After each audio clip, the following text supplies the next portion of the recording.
वडापाव घरी बनवला की टेस्ट बाहेरसारखी येत नाही, पण आज मी तुम्हाला असा वडापाव बनवून दाखवणार आहे जो एकदा खाल्ल्यावर तुम्ही बाहेरचा खाणारच नाही। सर्वप्रथम वडापावचा मसाला तयार करूया।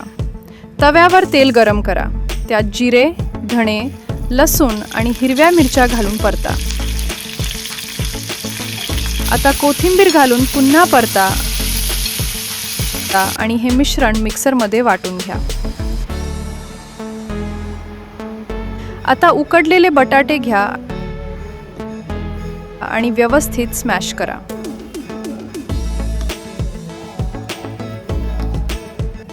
एका पातेल्यात तेल गरम करून त्यात मोहरी, जिरे, हिंग आणि कढीपत्ता घाला। ही गरम फोडणी बटाट्यात घाला।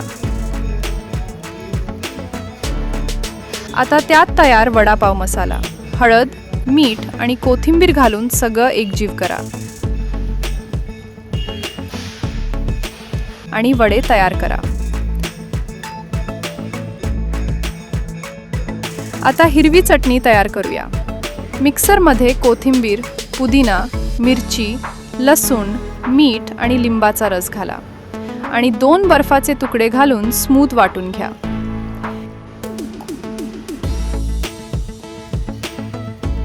आता बेसनाचं बॅटर तयार करा। चण्याचं पीठ घ्या, त्यात हळद, मीठ आणि थोडा सोडा घाला।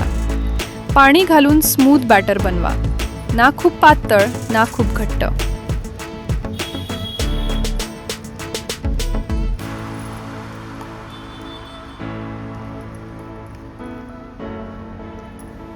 आता गरम तेलाचा 1 चमचा बॅटरमध्ये घालून फेटून घ्या।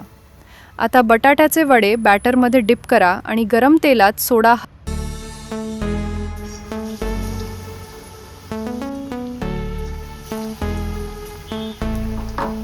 हलके सोनेरी होईपर्यंत तळा।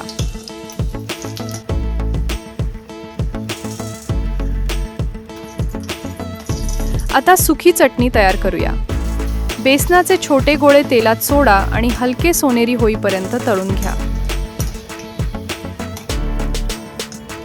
आता हा चुरा मिक्सरमध्ये घ्या, त्यात लसूण, लाल तिखट आणि मीठ घालून जाडसर वाटून घ्या।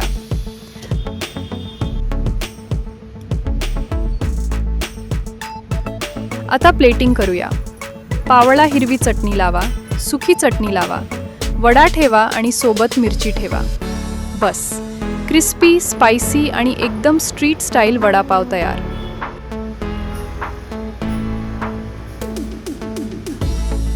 असा वडापाव बनवला तर बाहेरचा खाणारच नाही। असा हा टेस्टी स्ट्रीट स्टाईल वडापाव नक्की करून बघा, सर्वांना आवडेल। अशा रेसिपींसाठी कल्पना किचन इनला सबस्क्राईब करा।